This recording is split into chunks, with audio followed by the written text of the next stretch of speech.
Sidney Conciliários apresenta o trabalho formal.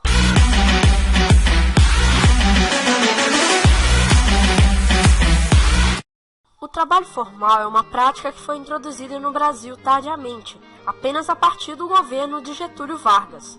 Esse tipo de trabalho é aquele em que o trabalhador tem carteira de trabalho registrada, recolhe contribuições e tem certa seguridade, com direito a uma aposentadoria ao final de sua vida profissional. A formalização do trabalho é uma conquista do trabalhador, pois combate as mais variadas formas de exploração de mão de obra, como veremos ao longo deste vídeo. A exploração sofrida por trabalhadores no início do período republicano ocorria de modo semelhante ao da realidade do início da Revolução Industrial, em fins do século XVIII, o que acabou por motivar o surgimento de movimentos anarquistas e comunistas por melhores condições na esfera do trabalho.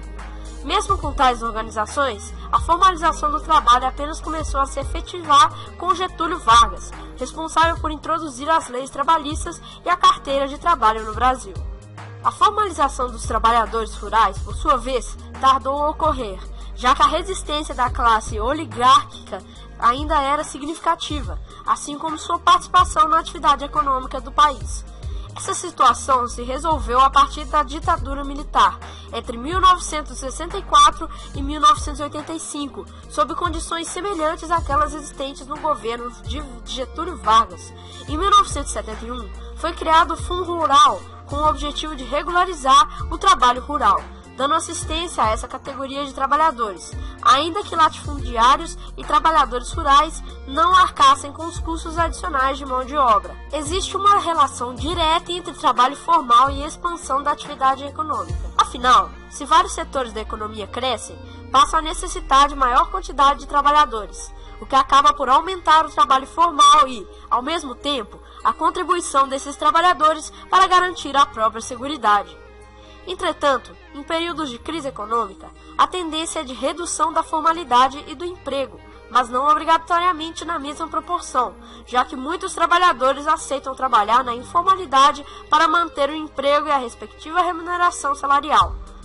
Iremos retomar a discussão anterior, mas com um novo enfoque, agora abordando o trabalho informal e o desemprego.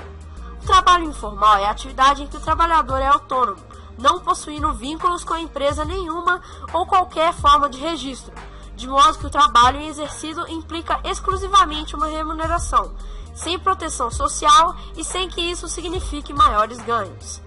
Situação semelhante observa-se em relação ao desemprego, já que sua existência tende a criar o que foi chamado de exército industrial de reserva, o que contribui para que as remunerações dos trabalhadores empregados sejam reduzidas, em razão de haver um cenário com pequena quantidade de vagas a serem preenchidas.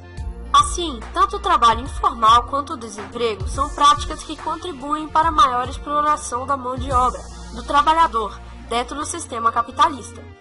Assim como ocorre no caso do trabalho formal, tanto a informalidade quanto o desemprego são fenômenos que podem ser compreendidos quando analisamos a atividade econômica de um país, de um estado ou de uma determinada região. De forma geral, a relação existente remete ao maior ou menor aquecimento da atividade econômica. Afinal, quanto menor o aquecimento da economia, menor é o número de vagas geradas, que tendem a diminuir, contribuindo para o aumento tanto da informalidade quanto ao do desemprego. Da mesma forma, raciocínio inverso pode ser aplicado em momentos de aquecimento da economia, como já vimos aqui no vídeo. Este foi o vídeo, obrigado pela atenção. Se possível, avalie positivamente o vídeo caso você tenha gostado. Caso não, avalie negativamente. Obrigado pela atenção.